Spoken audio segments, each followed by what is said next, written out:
Está bem. Boa noite a todos. Pedimos desculpa porque houve um problema com o link. Teve que se criar um link sobre a hora porque o link indicado não funcionava. E eu vou apresentar brevemente o nosso conferencista de hoje, bem conhecido, professor José Manuel Sobral, investigador jubilado do ICS, com licenciatura em História, doutoramento e agregação em Antropologia.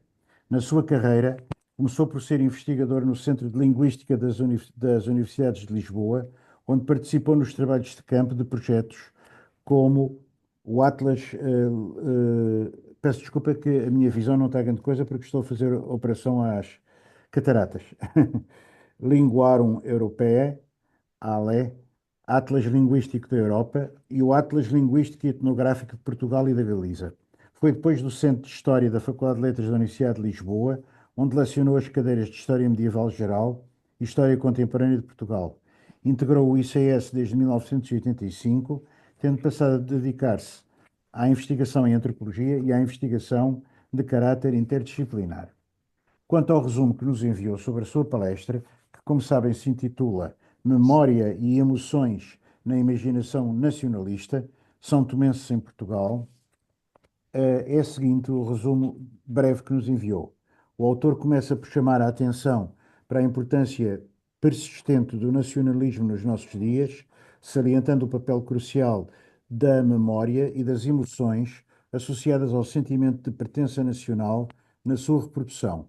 Depois, debruça-se sobre o caso da comunidade, São Tomense, residente em Portugal, analisando algumas das práticas, verbais e não verbais, através das quais se reproduz uma identificação nacional em situação de diáspora, chamando a atenção para o papel de emoções como a nostalgia nesses processos.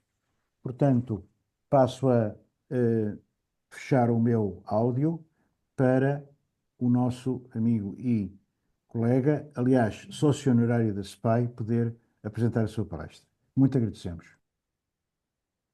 Muito obrigado, caro colega e amigo Vítor Oliveira Jorge. E eu começo por agradecer, em primeiro lugar, o convite que me foi feito pela SPAI, que é a associação mais antiga no nosso campo de estudos da antropologia existente em Portugal. Eu só gostaria de acrescentar ao meu currículo que também fui presidente, e gostei muito de o ser, da Associação Portuguesa de Antropologia, APA. Portanto, agradeço-lhe ao professor Vítor Oliveira Jorge, agradeço à SPAI, agradeço ao professor Álvaro Campelo a sua presença e agradeço a presença de todos, sem esquecer os meus amigos e antigos alunos. Estão aqui vários, os que eu quero ver, já vi Daniel, já vi o Pedro Pereira, já vi a Patrícia Ferraz de Matos, todos eles são pessoas que fizeram o seu doutoramento comigo. Já vi que estava a minha amiga Cristiana Bastos e colega e atual presidente da Associação Portuguesa de Antropologia. Muito obrigado pela vossa presença. Se não cito os outros, é porque não vejo mais fotografias à minha frente. Bom, eu nesse resumo, minha apresentação não é só exata nisso, mas eu devo dizer que, sem ter propriamente a ver com a antropologia, era um interesse muito, muito anterior, é anterior certamente aos meus 20 anos. Eu interessei-me sempre pelo estudo do nacionalismo. E no momento em que eu me interessei pelo estudo do nacionalismo, estavam ainda bem visíveis, e era o nacionalismo em torno da Segunda Guerra Mundial, o que tinha sido o embate nacionalista da Segunda Guerra Mundial, mais conhecida sobretudo, evidentemente, pelos nacionalismos rássicos e totalitários que a animaram, o nazi, com os seus campos de concentração e de extermínio, o italiano, seus aliados, o francês, belga e outros. O português não era aliado em termos bélicos, mas estava muito próximo, sobretudo, do fascismo italiano. E, portanto, foi por causa desses nacionalismos, foi em torno desses nacionalismos que a minha imaginação despertou aí pelos meus 14, 15 anos, ligada à Segunda Guerra Mundial, que alimentou muitas leituras minhas nessa época. Também, evidentemente, os nacionalismos não eram só a componente totalitária ou nazifascista e colaboracionistas com esses regimes, eram que a Segunda Guerra Mundial, evidentemente, também se não podia desenrolar sem a imensa vaga de nacionalismos de outro teor que levaram as pessoas a sustentarem uma guerra que culminou no seu regime. Em particular, porque foi particularmente duro para eles, a antiga União Soviética, que perdeu quase 15 milhões de pessoas durante esse conflito, mas outros, a Polónia também noutras circunstâncias, uma guerra que as narrativas oficiais soviéticas e russas classificaram com o nome de a Grande Guerra Patriótica. E se evoco isso, é porque estamos em plenas comemorações do dia D da Segunda Guerra Mundial, dia D, uma Segunda Guerra Mundial em que os americanos perderam 545 mil pessoas, mas suponho que as pessoas que em Portugal leem noticiários, estão atentas à televisão e não conhecem este histórico, estão sobretudo voltadas para o papel americano e inglês e para os cenários da Normandia e da Europa Ocidental, pouco se lembrando não só da Grande Guerra Patriótica, e muito menos do que implica conotativamente esta designação de Grande Guerra Patriótica, mas esquecendo-se até de quem destruiu o Reichstag e implantou a bandeira vermelha em Berlim foi o Exército Vermelho, e não propriamente as tropas dos aliados. Isto parecem detalhes de uma história episódica, sem futuro, mas tem muito futuro, porque acabamos de ver a vitória nas eleições norte-americanas de um expoente de um nacionalismo exclusivista norte-americano, não especificamente racialista, nem etnicista num sentido estreito, a não ser etnonacional para os americanos, que foi o Donald Trump, e porque tudo isto tem lugar num contexto de grande afrontamento nacionalista. Os próprios média contribuem para isso ao falarem de afrontamentos entre os Estados Unidos, a China, etc. E por aí fora. E, evidentemente, as emoções, sem emoções não haveria nem as emoções estão ligadas quer a dimensões mais negativas de ressentimento que conduzem à morte, quer a dimensões altruístas, como as, por exemplo, de morrer pela pátria.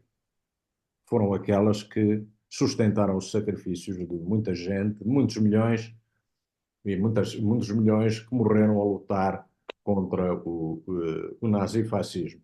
Isto parecia uma coisa de ontem, ainda há pouco tempo, durante a época de triunfo do liberalismo ou do neoliberalismo, mas essa época está a chegar ao fim, está a chegar ao fim nos últimos anos, desde o momento em que se tornou inevitável, em que se tornou particularmente visível os confrontos, em particular ainda antes da guerra na Ucrânia, mas que opunham uma grande potência ascendente, que é a China, aos Estados Unidos da América, antes da decisão russa de invadir a Ucrânia, também tem a ver com motivações nacionalistas. E antes se abater uma catástrofe imensa sobre a Palestina,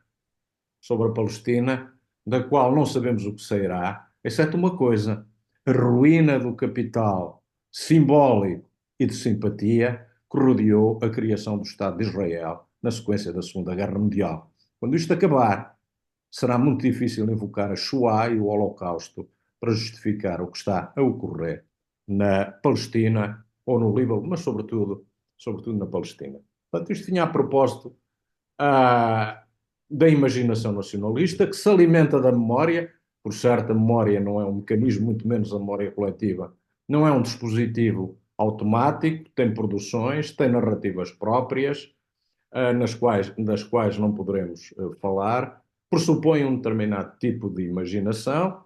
Eu citei, digamos, os casos propriamente bélicos, de grande confronto, dos quais todos estamos conscientes, mas ela também existe.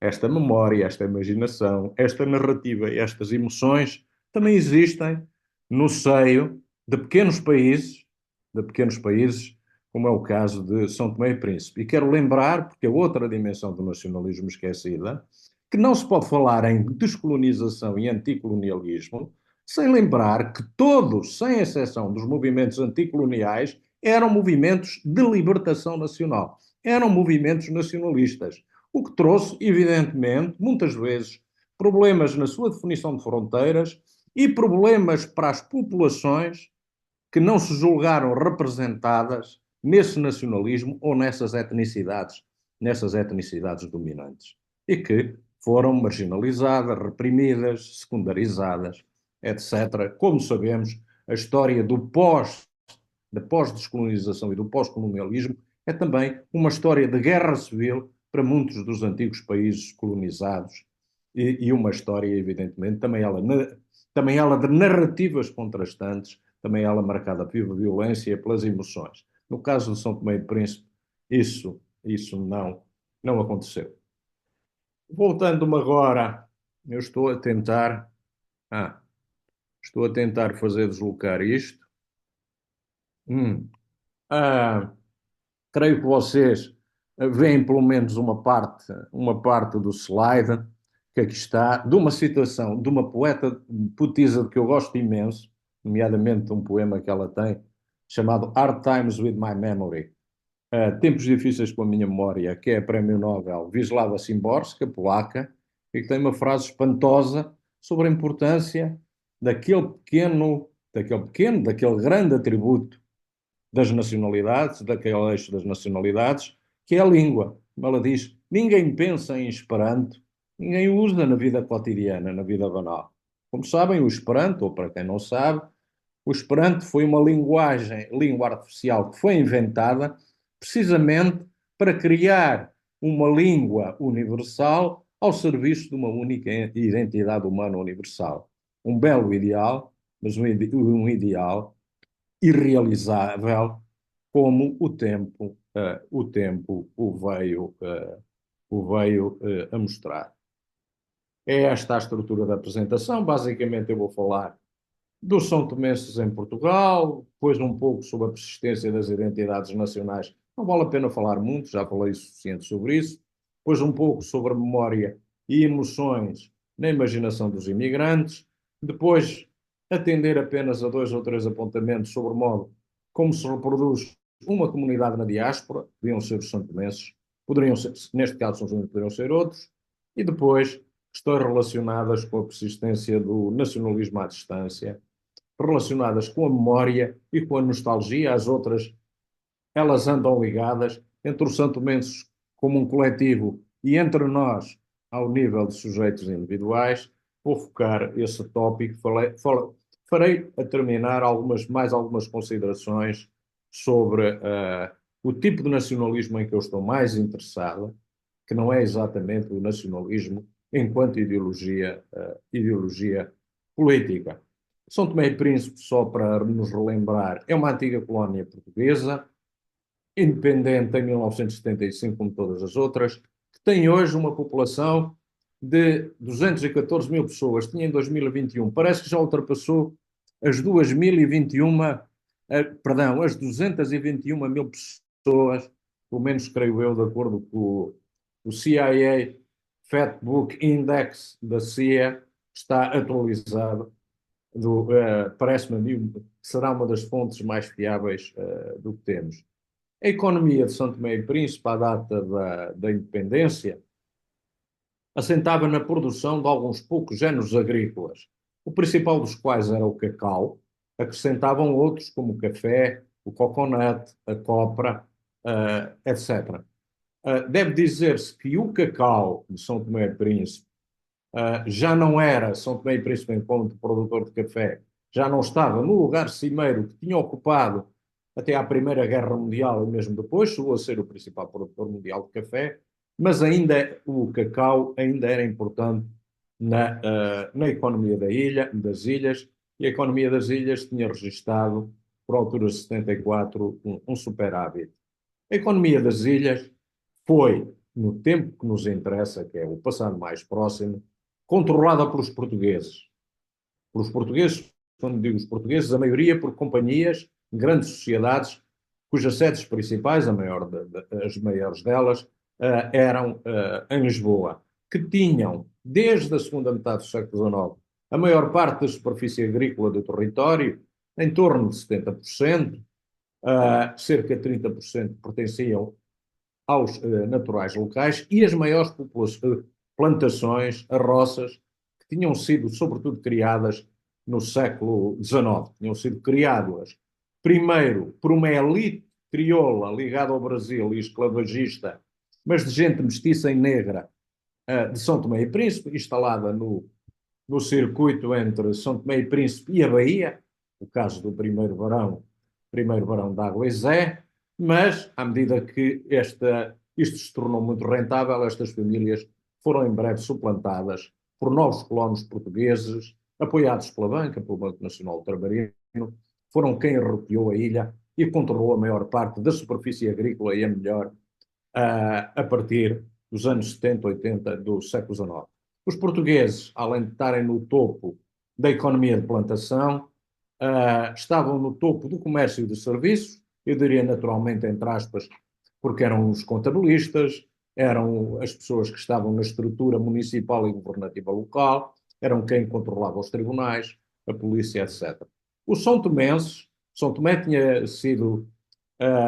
conhecido a escravatura até 1876, a altura em que ela é abolida, como é um pouco oficialmente por toda a parte devido à pressão do movimento abolicionista internacional, mas são substituídos por mão de obra importada em condições quase de escrava e algumas vezes capturada ainda pelos diversos circuitos ligados ao esclavagismo, nomeadamente, por exemplo, a oriunda de Angola e de Moçambique. A de Cabo Verde vieram a constituir o maior contingente de serviçais, como eram chamados, era uma população desesperada, forçada a entrar neste tipo de contratos pelos quais estavam completamente submetidos à lógica das plantações, das quais a sua esmagadora maioria nunca viria a sair no fim dos seus chamados contratos. Os são tomenses, os forros, porque eram os que se tinham liberto, não trabalhavam na agricultura das plantações, alguns, como eu disse, uma pequena elite, ainda tinha as suas próprias pequenas plantações, trabalhavam lá em serviços mais especializados, como o de carpinteiro e mais tarde de serralheiro. E um pequeno segmento de são tomenses ocupava lugares na administração local e no ensino primário. Havia uns pequenos de gente que tinha roças, que conseguiram chegar ao ensino universitário em Portugal, tirar cursos como medicina, por exemplo, mas a maioria não chegava a entrar, não chegava, evidentemente, a esse patamar. Era um número muito restrito. São Tomé, em 1975, torna-se independente, como todas as antigas colónias portuguesas, com um programa socialista acolhido com entusiasmo pela maioria, uma reforma agrária que expropriou a propriedade nas mãos dos proprietários coloniais. Deve dizer-se que esta nacionalização em massa da propriedade agrária também está ligada à partida em massa, amedrontados, dos colonos que lá estavam, que não eram muitos, falam-se em cerca de 1.500, 2.000, que saíram. Saíram poucos, houve alguns, mas poucos, ficaram. Isto quer dizer que isto significou uma crise brutal para São Tomé e Príncipe, como para qualquer outra colónia, porque os não brancos não possuíam um capital escolar que pudesse substituir os dos colonos, mas não era uma questão apenas de capital escolar e cultural para dirigir uma pequena máquina do Estado.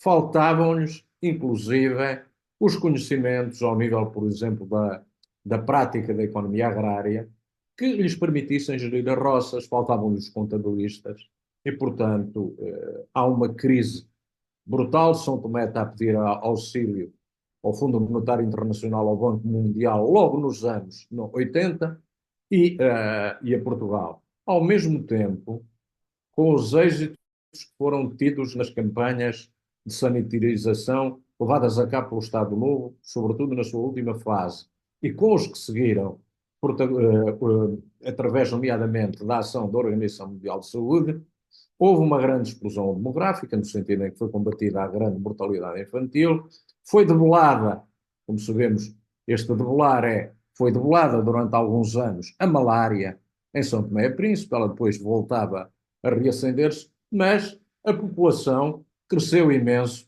São Tomé é um país assente na poligamia e, portanto, tendo, digamos assim, tendo-se retirado um fator malthusiano como o da mortalidade da equação, a população cresceu. Seguiu-se, evidentemente, com a ruína da economia local, ruína do Estado também, crises sucessivas, a imigração, com Portugal como destino principal. Portugal e Angola eram, e suponho que ainda são, os destinos principais dos São Tomenses. Neste momento, muito provavelmente, estamos a assistir a um reforço da imigração para Portugal por razões muito simples, não só porque Portugal é o antigo país colonizador, com o qual é fácil instalar-se em Portugal, porque os são-tomenses falam a língua portuguesa, o chamado crioulo ou forro são-tomense e o crioulo do príncipe eram já línguas minoritárias nos tempos coloniais e, como sabem, esse é um critério fundamental para se adquirir a nacionalidade portuguesa por naturalização. Além disso, muitos dos antigos funcionários da elite forra de São Tomé, anterior a 74, conseguiram readquirir, mesmo tendo renunciado à nacionalidade portuguesa, conseguiram readquirir a nacionalidade portuguesa e empregar-se em Portugal. Professores primários, médicos, pessoas ligadas à autoridade tributária financeira, etc. Portanto, oficialmente, segundo o extinto CEF, fazia os seus relatórios anuais, seriam cerca de 9 mil, mas o seu número será 25 mil. O Augusto Nascimento, que é com o Gerhard Seiber, a grande, digamos assim, o grande historiador e conhecedor profundo, não é só da história, mas da situação presente de São Tomé e Príncipe, fala em 25 mil pessoas.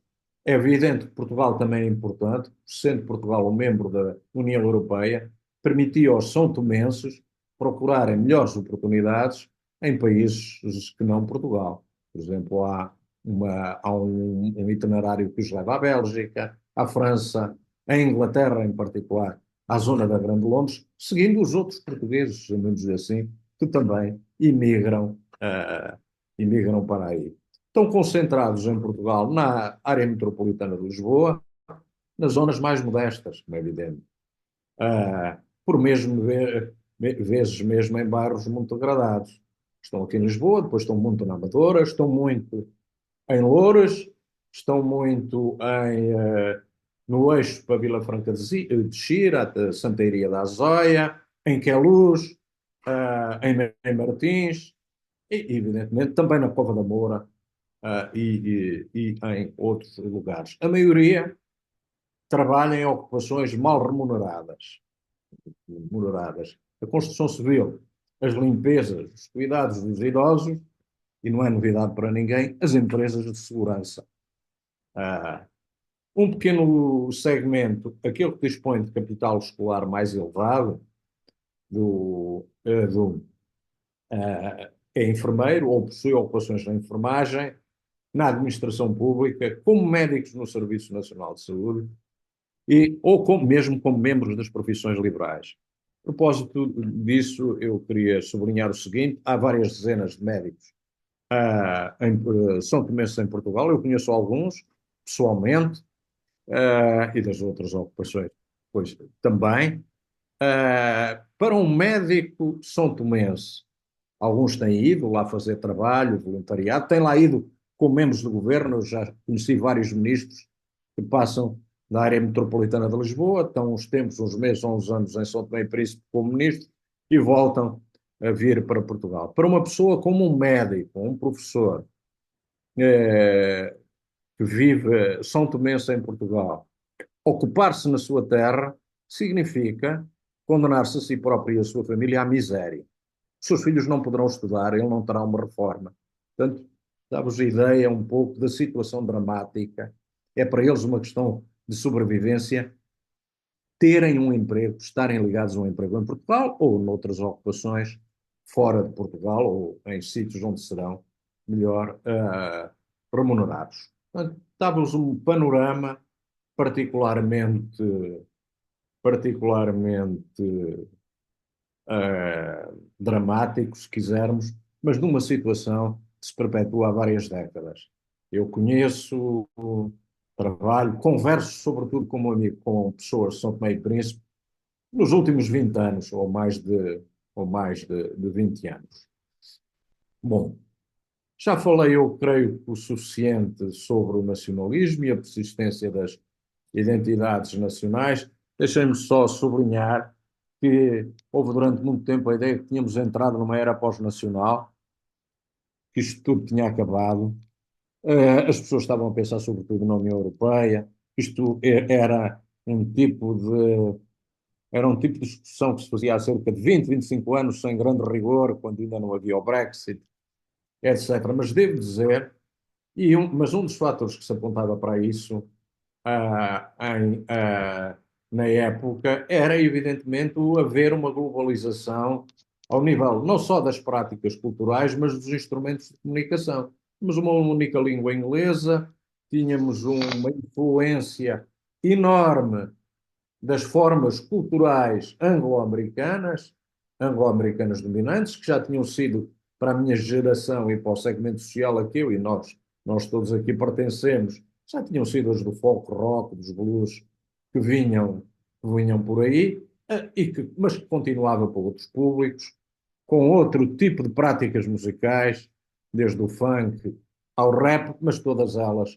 com uma matriz norte-americana. Matriz norte-americana, digamos, branca, matriz norte-americana mais afro-americana, mas essencialmente era daí. Mas, para além propriamente destes conteúdos culturais, insistia-se muito na importância das comunicações e da internet, e, e a internet servia, digamos assim, como grelha interpretativa para o mundo que estava a acontecer. Tal como podíamos viver comunicando em rede, estávamos cada vez mais numa network society e, evidentemente, estariam a desaparecer os limites. É evidente que os limites desapareciam sobretudo para quem circulava, digamos, no grande norte liberal, não para quem habitava o sul global e outros, mas como a maioria dos cientistas sociais e outros cientistas, economistas, era do grande norte e não, digamos, do sul global ou do Oriente,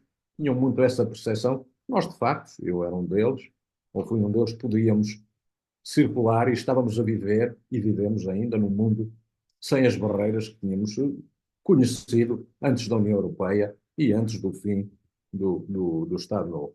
Como eu disse, houve alguns grandes teóricos e associava-se muito, em termos vagos, a globalização a isto. E houve, de facto, uma globalização económica, deslocalização de indústrias e, digamos assim, uma narrativa, um discurso sobre a sociedade e a economia dominante, que era um discurso de matriz liberal. Houve poucas pessoas que fossem contra a corrente.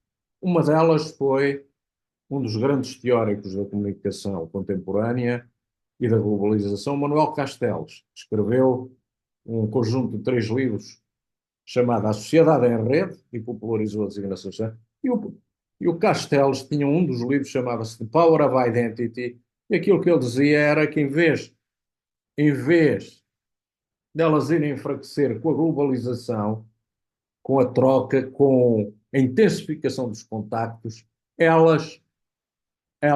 essas identidades iriam fortalecer-se no contacto, no convívio e no conflito.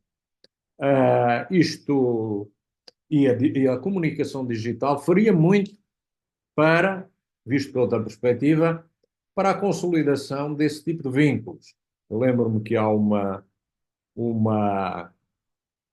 estudiosa do nacionalismo, que é a Virginia Bernal, salvo erro, que estudou um dos nacionalismos que conseguiu construir um Estado nessa época, unindo várias comunidades diaspóricas, havia ainda vários, nacionalismo tamil, que alimentava a guerra civil contra os singaleses dominantes e tinha uma grande parte das suas bases, fora evidentemente do Ceilão, na Índia, na Grã-Bretanha entre imigrantes, etc. O nacionalismo sikh, o nacionalismo curdo e um que teve êxito, o nacionalismo eritreu, que levou à criação, depois de uma intensa guerra civil, do novo Estado-nação no Mar Vermelho, a Eritreia. Bom, esta ideia de que as identidades se constroem na interação levou-me a prestar atenção a teorizações que não foram feitas propriamente sobre nações ou Estados nacionais, mas a teorização da etnicidade chamada interpretação interacionista do falecido antropólogo norueguês Fredrik Barth. E o Barth chamava a atenção e, digamos, do meu ponto de vista, trouxe um contributo inovador aos estudos étnicos ao mostrar a existência de entidades que queriam ter uma identidade própria, baseada na língua, na aparência, em costumes, rituais, etc., etc. A existência desses etnos, como se dizia, estão na base da designação etnologia, porque a nossa disciplina está muito ligada, evidentemente, também, também a esse movimento nacionalista, que é sobretudo ativo a partir do século XVIII, mas o Barthes chamava a atenção para o facto das etnicidades não serem propriamente o resultado de algo que nasce isolado e que manteve costumes pristinos e uma identidade pristina desde há muito tempo, em Nilo Templo, mas nascerem da interação. Nascerem, evidentemente, da existência daquilo que em inglês se chama boundaries, que não têm que ser necessariamente fronteiras, ou fronteiras estatais, ou fronteiras físicas, como a gente, ancoradas num território, por exemplo, como a gente vê, mas são delimitações de diverso tipo, podem ser desde práticas culinárias, que é um exemplo que ele não dá, mas outros, ornatos de cabelo, etc., podem ser um dialeto ou uma língua própria, que distinguem uns dos outros, e estereótipos que classificam uns dos outros. O crucial para a manutenção, o crucial é mesmo a existência de barreiras de qualquer tipo para a manutenção e reprodução dessas identidades. Ora, o racismo, embora ele não falasse do racismo, o Frederico Duarte, é uma dessas barreiras fundamentais para separar populações, e uma de outras delas é aquilo a que se chama o nativismo, ou seja, a ideia de naturalidade ligada a um território geográfico.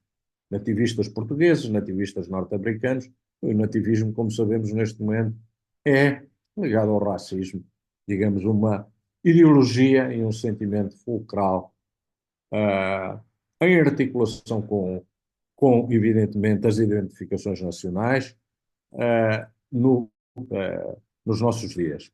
Portanto, o sentimento de pertença a uma nação, a um homeland, a uma terra natal, a uma província, pode ser, decorre tanto do processo como inclusão como da exclusão. Em alguns casos, não há violência nenhuma. És alentejano, não és alentejano, não causa violência nenhuma. És português ou és francês, não és francês, és árabe, pode, evidentemente, ser exclusão. Ser exclusão. Sou americano, tu és mexicano, evidentemente, possui uma dimensão não apenas de diferenciação, mas potencialmente de exclusão. Não és daqui, não és um nativo. Ora bem, um dos aspectos ligados, portanto, também à globalização, foi sendo constatado por diversos autores, é que através da generalização da diáspora, e a diáspora é também um conceito que se aplicava há décadas, sobretudo, ao caso histórico dos judeus, mas que depois se ampliou com alguma polémica a qualquer coletivo disperso pelo mundo nas correntes migratórias contemporâneas, incluindo a diáspora portuguesa, por aí fora. Uma das coisas que se revelou muito notório, já existia antes, é que através da diáspora se mantinham coletivos transnacionais. eu digo, revelou-se muito notória, porque já existiam coletivos transnacionais. Coletivo transnacional irlandês, por exemplo. Sem esse coletivo transnacional irlandês, é impensável que alguma vez não só a Irlanda se tornasse independente do Império Britânico, a Irlanda que não tem uma árvore através da qual se esconda um guerrilheiro e que teve o maior movimento de guerrilhas de toda a Europa, quase até aos nossos dias, atrás de casas. Porquê? Bom, porque tinha o apoio emocionalmente ressentido também de uma profunda diáspora católica que controlava zonas importantes, sobretudo, e que subiu ao poder, digamos assim, aos círculos mais eminentes do poder a partir dos anos 60, que era a diáspora irlandesa. A diáspora irlandesa é que punha as armas, os homens, os militantes, fazia os dias de St. Patrick em Nova Iorque, etc., fazia com que esta Irlanda, com um pouco mais de 5 milhões de habitantes, e o Ulster, com um pouco mais de 1 milhão, mantivesse as guerras de guerrilha que percorreram, se quisermos, a infância dos mais velhos que aqui estão e a sua adolescência. Os movimentos da Bernadette Devlin em Belfast, o começo da luta armada e a luta armada em finais dos anos 60 contra os britânicos, etc. etc. Portanto, a diáspora permite a manutenção de coletivo e, evidentemente, sem diáspora judaica, também não havia a criação do Estado judeu, nem o movimento sionista, nem o movimento sionista internacional. Portanto, através da diáspora mantém-se aquilo que se designou para lhe dar uma maior precisão, como nacionalismo à distância. Eu penso que a primeira pessoa que cunhou, uh, a expressão nacionalismo à distância foi o mesmo que cunhou, uh, ele tinha, ele tinha efetivamente o dom de criar slogans, criou a ideia de comunidade imaginada, o Imagined Communities, o Benedict Anderson, muitas outras pessoas depois escreveram sobre isso, têm escrito sobre o nacionalismo à distância.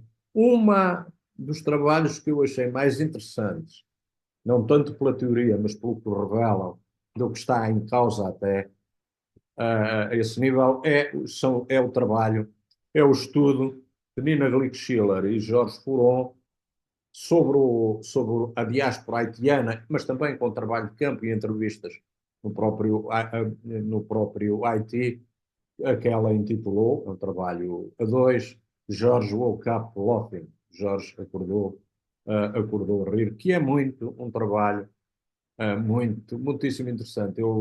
A Nina Glick-Schiller, que é uma pessoa progressista e uma judia progressista, uh, digo isto porque tenho lido outras coisas da Nina Glick-Schiller, perpassa através do livro a ideia, a certa altura ela diz qualquer coisa como, mas eu encontrei os haitianos a acreditar em coisas como a minha família sionista também acreditava na importância do sangue, da naturalidade de um território, etc, etc, que era algo que, eu devo dizer, sem estar aqui a ir longe na interpretação da Nina Schiller, que era algo que eu penso que de maneira alguma alegrou constatar isso. É um subtexto que existe.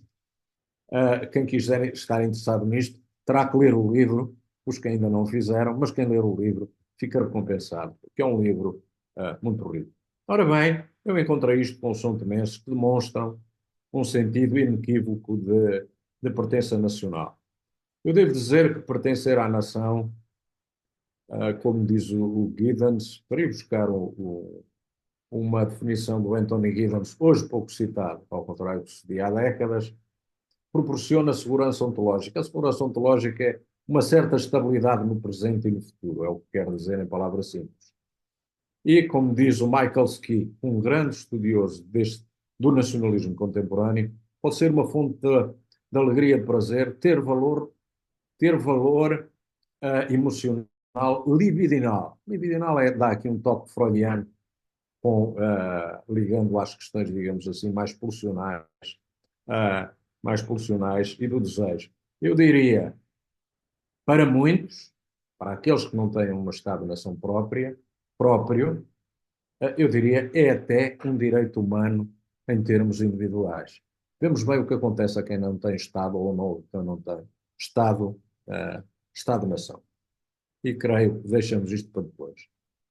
Como alguns saberão, eu interesso-me há bastante tempo pelas questões da memória, num sentido amplo da memória individual, mas sobretudo da memória social coletiva ou de coletivos, no qual pontuaram sobretudo as minhas leituras do Maurice Alvax, que é a grande matriz, digamos, de todos os estudos da memória social ou coletiva, ao Paul Connerton, ao Societies Remember. Foi um livro muitíssimo importante, um pequeno livro muitíssimo importante, porque chamou a atenção para os dispositivos não verbais da memória. Uh, os rituais, as dimensões naturalizadas da memória, como é que existem formas da memória ligadas ao hábito e uso, como guiar um carro ou guiar uma bicicleta, ou fazer uma conferência, até precisamente à importância que ele dá a práticas como as comemorações que estão muito ligadas ao nacionalismo. Nacionalização de calendário, eu não sei se ele fala disso, mas fala, ou um outro grande estudioso da memória, que é o Eviatar Zorobabel, fala precisamente da calendarização, da calendarização da vida cotidiana, digamos, da criação, se quisermos assim, de uma temporalidade nacional, etc. Portanto, sabe muito por esta dimensão.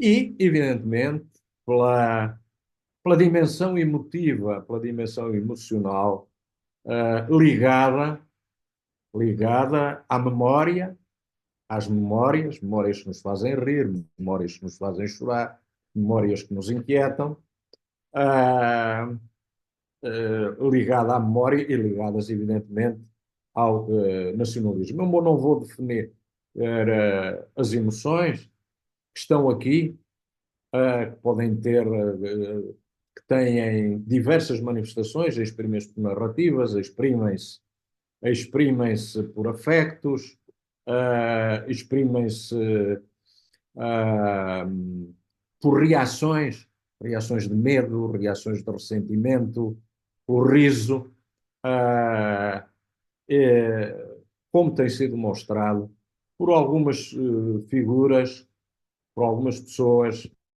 que me têm inspirado, ou cuja obra eu tenho achado importante no domínio das emoções. Há também uma nova fileira da história das emoções, mas para ser sincero, ainda estou a explorar esse campo, sendo eu de formação básica historiador.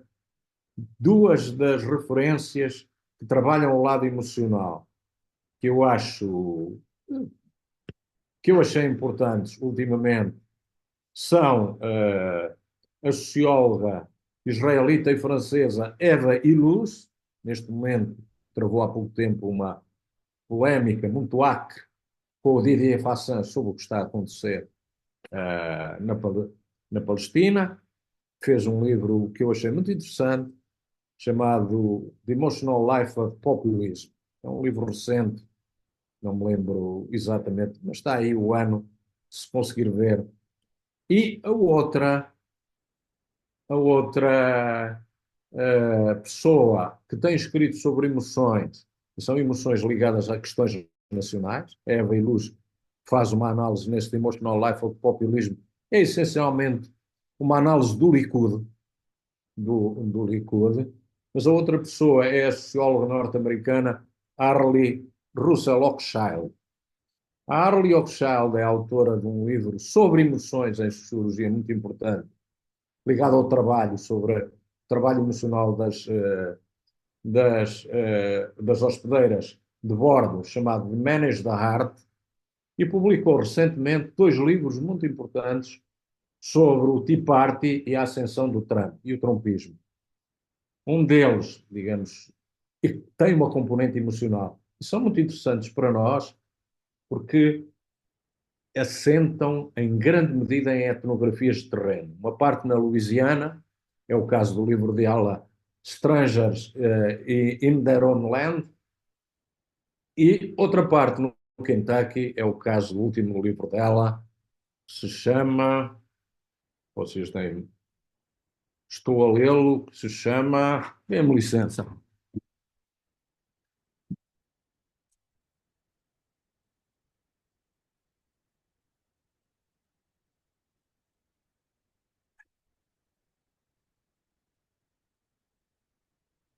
Stolen Pride, O Orgulho Roubado, Lost Shame and the Rise of the Right, que é um livro interessante e, enfim, que me está a acompanhar, a lidar, no fim de contas, com estes dias que nos estão a sobressaltar todo. Eu achei importante e acho importante estas abordagens delas e outras que haverão, porque evidentemente o nacionalismo, e se quisermos, a vida política, a vida económica, a vida académica,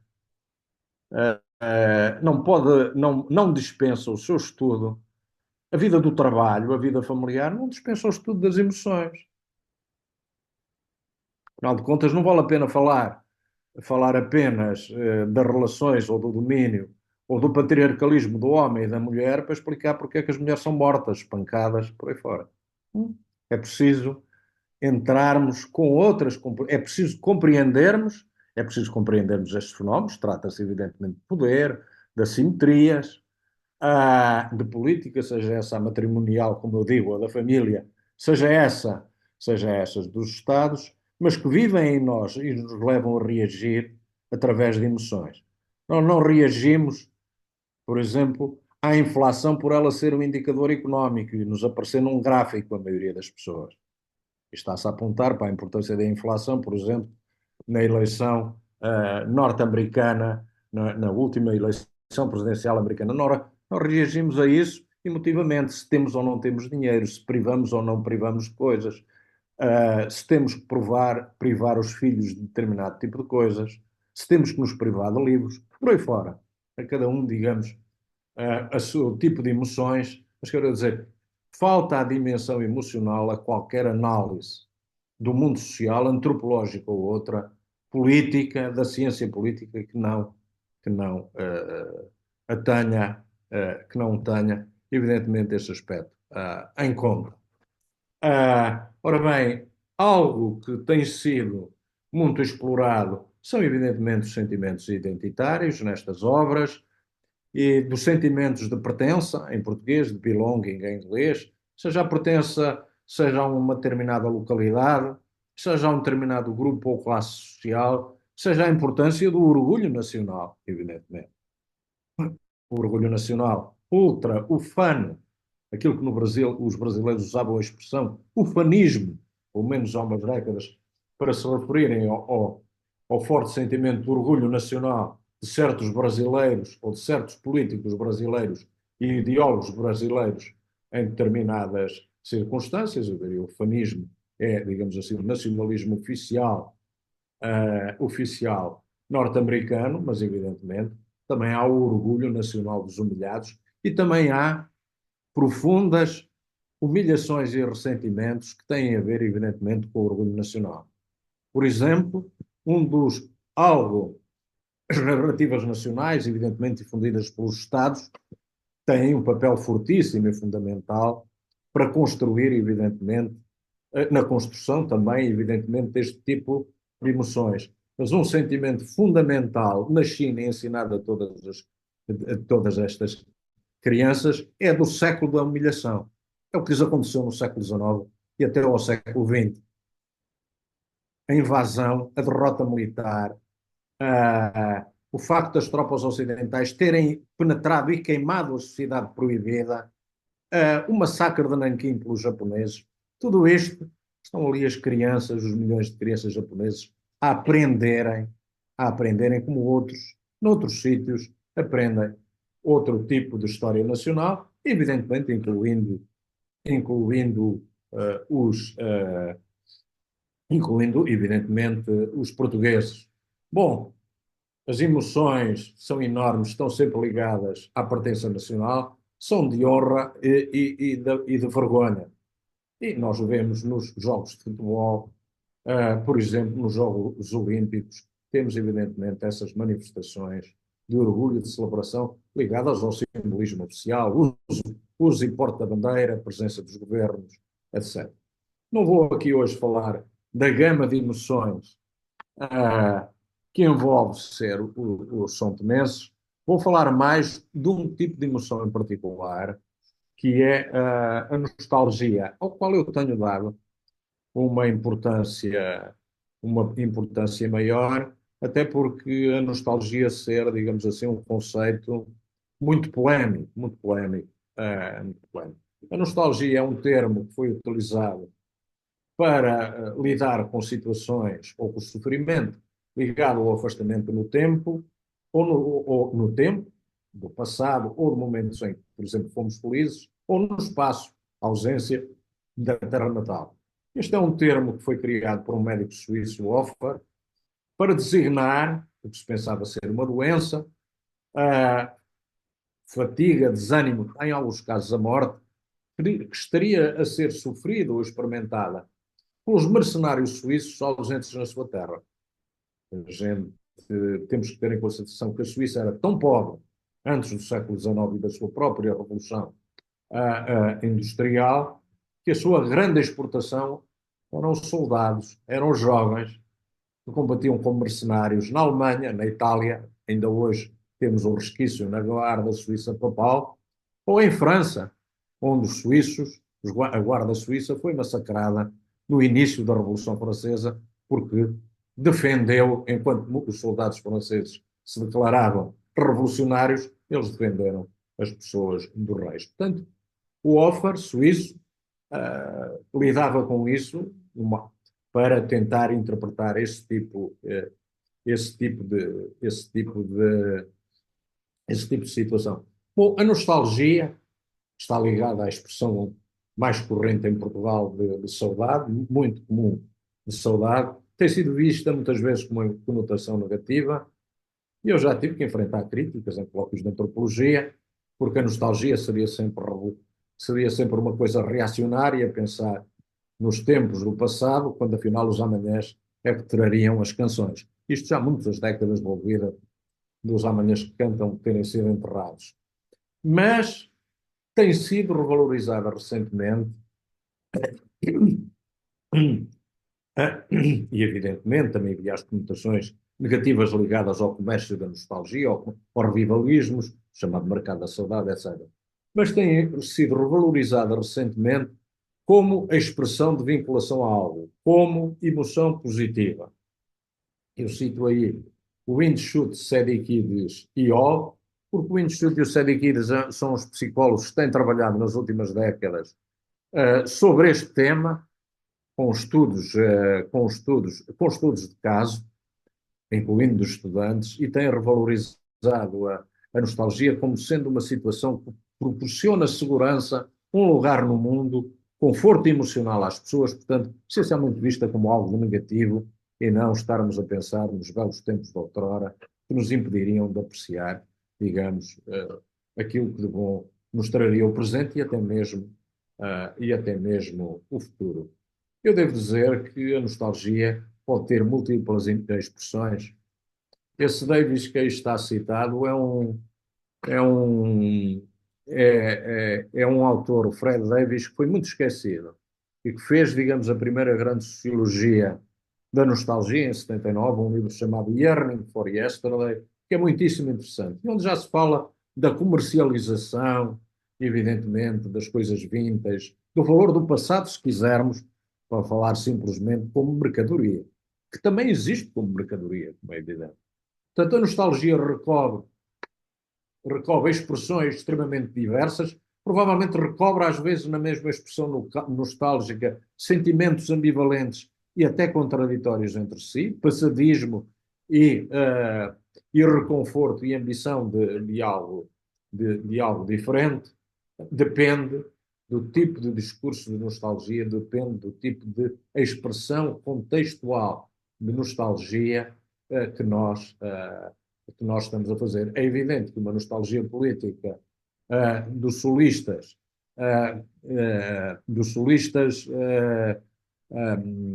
norte-americanos a sonharem com os tempos em que aquilo eram plantações de algodão e evidentemente, dominavam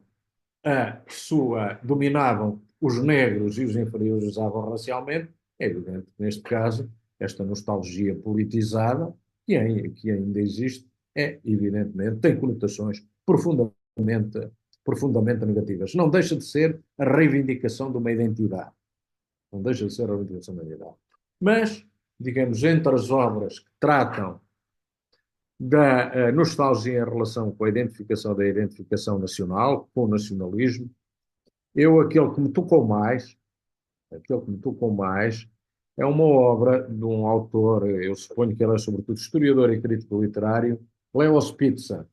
O Leo Spitzer é judeu, é um professor norte-americano, um, que fala do modo como os judeus expulsos da Áustria e a quem é retirada, declarados apátridas, porque era-lhes retirada, antes de os matarem, retiravam-lhes a cidadania nacional. Eles não eram mortos como austríacos alemães, não, primeiro que tudo, era-lhes retirada uma pátria, um lugar assim. Como eles vão reivindicar na Bolívia, onde conseguiram uns tantos refugiar-se na Segunda Guerra Mundial, vão reivindicar essa identidade nacional, desde a cozinha, abrindo pastelarias, onde reproduzem os pastéis e os bolinhos da sua Suíça natal, decoradas com os pósteres e os quadrinhos das paisagens das montanhas austríacas, dos Alpes, até às danças regionais, dançando por altura dos feriados nacionais, com aqueles calções de couro típicos do Tirol e não sei se de outras partes da Áustria. É comovente ver como é que essas pessoas, a quem em nome do nacionalismo rássico nazi, a Áustria tinha sido anexada pela Alemanha nazi, com o apoio entusiástico de grande parte, se não da maioria, dos austríacos em 1938, como é que eles estão ali a reivindicar nós somos austríacos, depois de terem submetidos, digamos, a um ato desta enorme violência para os que foram para a Bolívia, económica e simbólica para os seus familiares que acabaram nos campos de extermínio, um destino, digamos, terrífico, mas para todos trágico. E, portanto, isto serve bem para mostrar como estas vinculações, apesar de tudo, perduravam e como é que a nostalgia pode ser uma arma de resistência e a memória podem ser armas de resistência.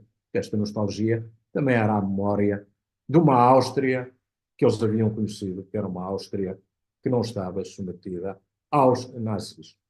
Ora bem, como é que isto, e eu estou a tomar muito tempo, vou andar um pouco mais depressa, como é que se alimenta, digamos assim, a identidade, a memória e a nostalgia entre os são-tomenses?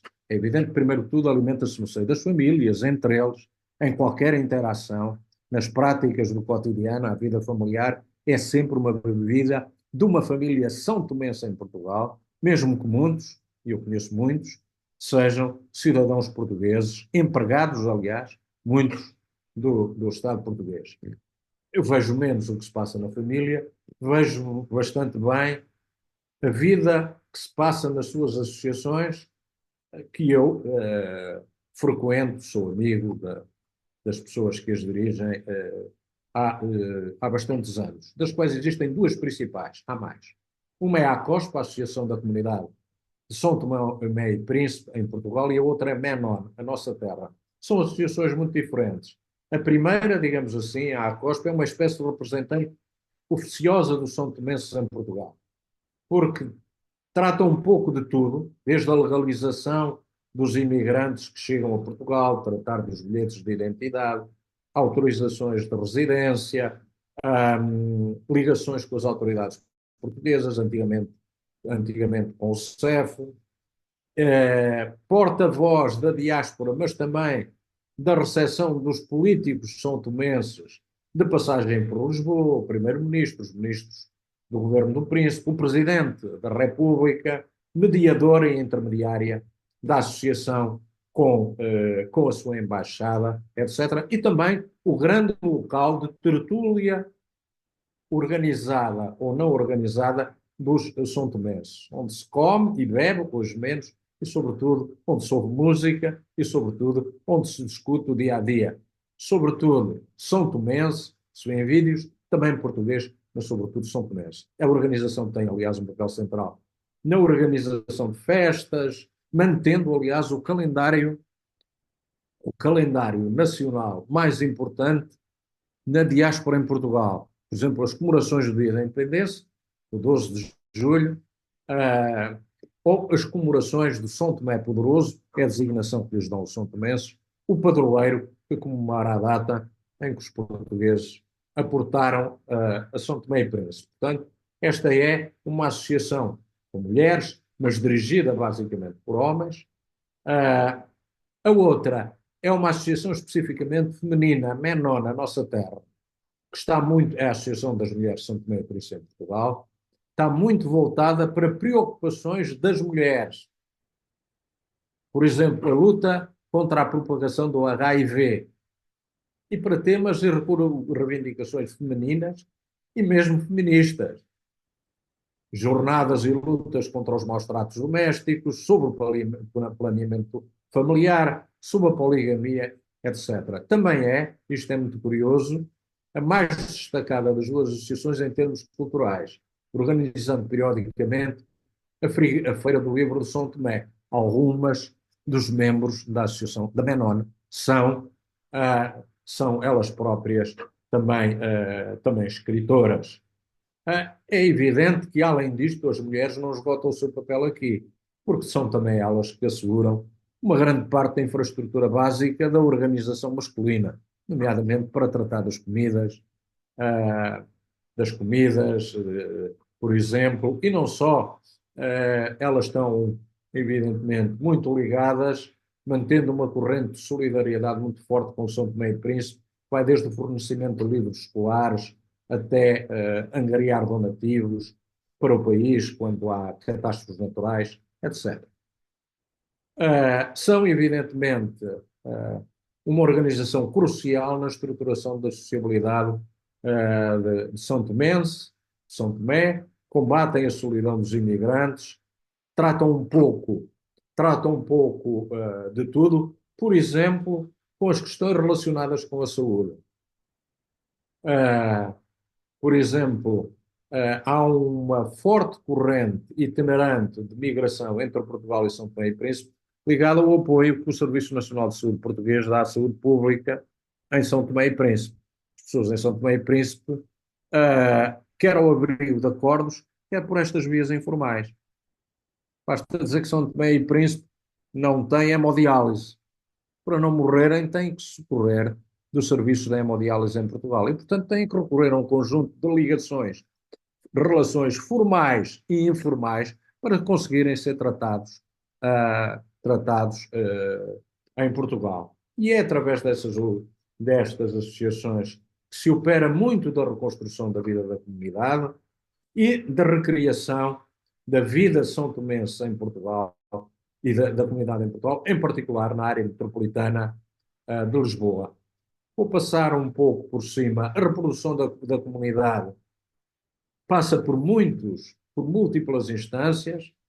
As associações funcionam como quadros sociais da memória ou comunidades mnemónicas.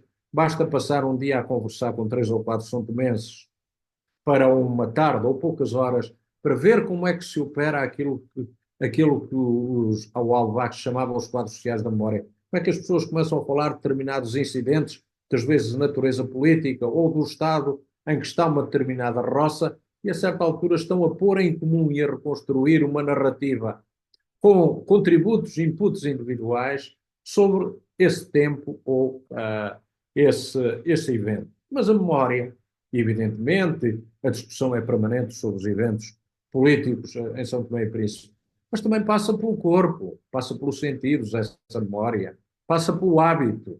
Quando se ouve música gravada, ouve-se música gravada e às vezes esse é o pretexto para termos quase, eu falo com algum exagero, uma história da música em São Tomé e Príncipe. Qual era o tipo de rumba que se ouvia nos anos 70, a rumba que se ouvia das rádios Brazzaville, que era diferente da rumba cubana, etc. Bom, é modo de reproduzir e de recriar uma memória coletiva. A comida, evidentemente, também. comida identificada como nacional, que está sempre nos eventos marcados como nacionais, o calulu, que é um prato conhecido, que é um prato, digamos assim, comum a outras zonas das economias e das sociedades que nasceram da plantação em todo o Atlântico, o molho de fogo, a banana cozida, a banana, um determinado tipo de banana ou de bananas, tem para os santomenses, tradicionalmente, a importância como alimento básico que o pão ou a batata tinham para os portugueses, doces, determinado tipo de feijoada, mesmo uma coisa que é espetada à moda do búzio da terra, que é um búzio que existe em São Tomé e Príncipe. Bom, como eu digo, quando se evoca formalmente a pertença nacional, quando são festas de convívios de São Tomenses, essa comida está presente. Mas às vezes a comida joga esse mesmo papel através não de um almoço ou de um jantar formal, mas pura e simplesmente porque alguém trouxe Santo Tomé e Príncipe uh, amendoim torrado localmente, ou noz de cola, ou safu, um fruto local, ou até gengibre para curar as constipações. Basta a pequena partilha destes frutos, ou por exemplo um fruto grande que é uma jaca dividido entre todos, aquela jaca é uma maneira de falarem das jacas em geral, de São Tomé e Príncipe, das jaqueiras, das árvores de fruta, e normalmente hoje em dia, como elas estão desprezadas, etc, etc. Portanto, mas tudo isto é o veículo para estabelecer e fazer circular um vínculo de comunhão entre outros. Claro que a comensalidade excepcional tem, evidentemente, nela, é de rigor existirem, existirem, existirem este tipo de alimentos. E eu devo dizer que a comensalidade excepcional não é só os alimentos, são as práticas de consumo propriamente ditas. Para quem é de Lisboa há de conhecer um grande parque, mas outro diria que é a Quinta das Conchas, que existe ali ao Lumiar. É um novo parque urbano junto à Alameda das Linhas de Torres, em Lisboa. E houve um ano, tem sido noutros sítios, muitas vezes no Conselho de Oeiras, na Amora, mas ali lembro-me de um ano em que houve ali, as pessoas recriavam a comensalidade dos piqueniques locais. Ou seja, juntava-se um grupo de amigos e famílias, cada um com o seu farnel, com os tachinhos, com o calulu, e depois convidava-se quem passava, porque disseram isto é à moda da terra, convidamos e as pessoas têm que comer alguma coisa de nós para nós não ficarmos ofendidos e elas sabem. Então oferecia-se, havia esta troca, portanto, não era apenas os alimentos com o seu valor simbólico, era também a prática social do consumo que era ali reconstituída, enquanto se ouvia, evidentemente, música de São Tomé e Príncipe, e enquanto se utilizava ritualmente o crioulo nos contactos. Porque a maior parte das vezes, os são tomenses o que usam e falam é o português. Mas, e de um modo que não é consciente, mas que surge tipicamente nestes momentos, ou quando chega alguém de São Tomé, não deixam de conversar durante alguns minutos ou trocar algumas frases e expressões em crioulo, em crioulo, ou quer dizer, em São Tomense ou forro. E às vezes estavam uns minutos a falar e depois diziam, bom, vamos agora mudar para português que o doutor não está a perceber patavina. E de facto não estava. Mas de recriar este valor simbólico desta língua, que é uma outra maneira de trazer, de tornar presente São Tomé em Lisboa. O que eu queria dizer, como recriar a comunidade na diáspora, basta olhar para estes dois, basta olhar para estes corpos. Nem precisamos de ouvir a música, porque estes corpos são os corpos de uma dança em São Tomé e Príncipe.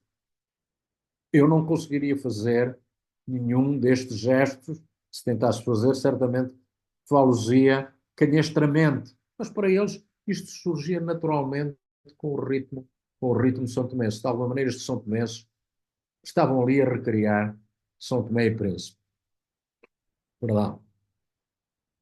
E isto, evidentemente, são diversas comidas são tomenses. Cá está o calulu, que é um refogado à base de ervas, que lá eles fazem como eles dizem, com planta do mato. Aqui têm que utilizar muito espinafre e outras coisas porque não têm, mas recorrendo a processos, aliás, de produção para o acompanhar de peixe fumado e peixe salgado, isso fazem nas suas casas aqui em Portugal. Tem aqui um outro prato com uma banana, que é também um dos grandes acompanhamentos. Hoje em dia também o arroz não era tão tradicional, mas hoje existe. Aqui têm uma cena no antigo quintal, já desaparecido, na Associação da Comunidade de São Tomé e Príncipe. Estão a fazer tudo, estão a comer, estão a beber, estão a dançar, estão a contar histórias, estão a perguntar pela família, porque evidentemente aos laços nacionais sobrepõe-se o ser-se primo de alguém que é primo de outra, e eles têm de facto uma rede, é um pouco a rede nacional, transforma-se a certa altura numa rede de parentesco.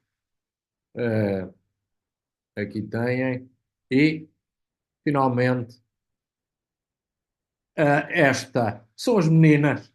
Era muito curioso, os jovens, neste caso eram só meninas, estavam na associação, mas não estavam interessados nem na música. Estavam maravilhados porque tinham ali uma série de computadores velhotes e estavam a brincar, a fazer coisas com os computadores.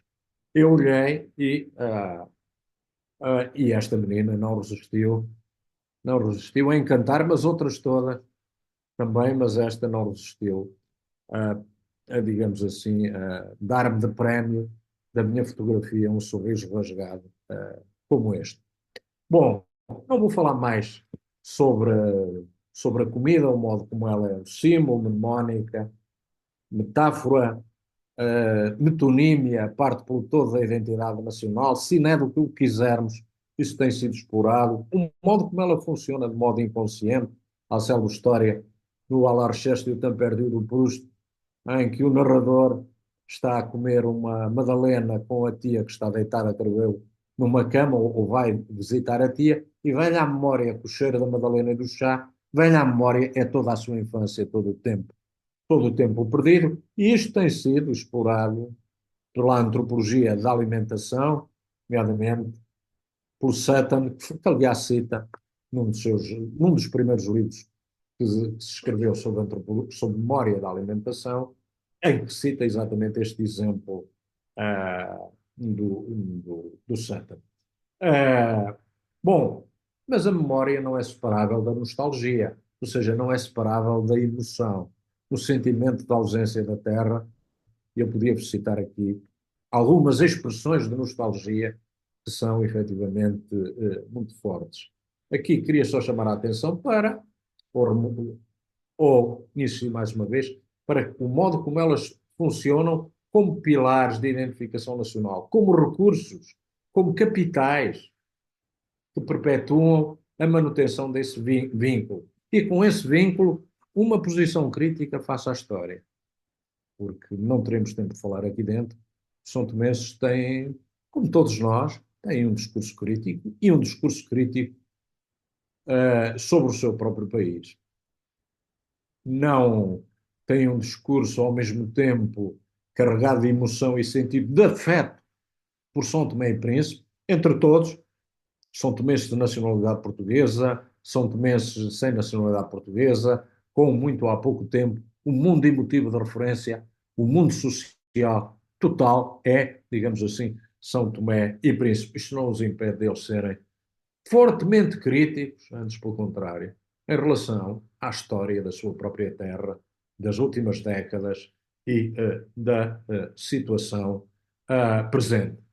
Finalmente, afastando-me um pouco do que estava a dizer, eu tenho abordado estas dimensões do nacionalismo uh, e, e que me levaram finalmente ao território das emoções, a partir de um conjunto de trabalhos que foi tido por muito tempo e é tido por alguns como razoavelmente marginal ao estudo do nacionalismo, propriamente dito. O core do nacionalismo era ocupado por historiadores e por sociólogos e cientistas políticos. Era e é, politólogos, se quisermos, menos voltado para as explorações do chamado nacionalismo banal ou cotidiano. Este nacionalismo do mundo das emoções, dos jogos de futebol, da comida, que se instila e que perpassa a nossa vida diária, para o qual há duas, do meu ponto de vista, há duas figuras de referência, ou duas obras de referência.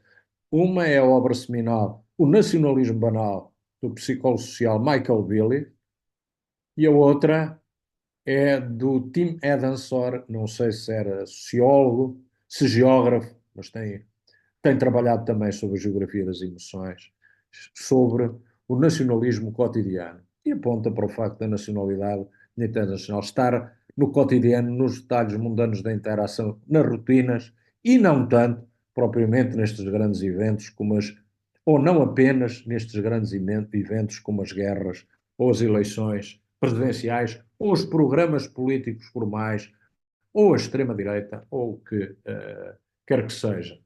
E foram eles que me trouxeram, evidentemente, foi através deles que eu cheguei ao estudo da pertença nacional de um modo formal e informal e às emoções, ao estudo da relevância da memória, da calendarização do cotidiano, ao estudo dos dias da independência, o Dia da Mulher São Tomense, os quais eu lidei, sobretudo, através da etnografia. E volto a dizer, só capturáveis através da etnografia, evidentemente. A etnografia é a grande via para abordarmos as dimensões do nacionalismo banal ou nacionalismo cotidiano.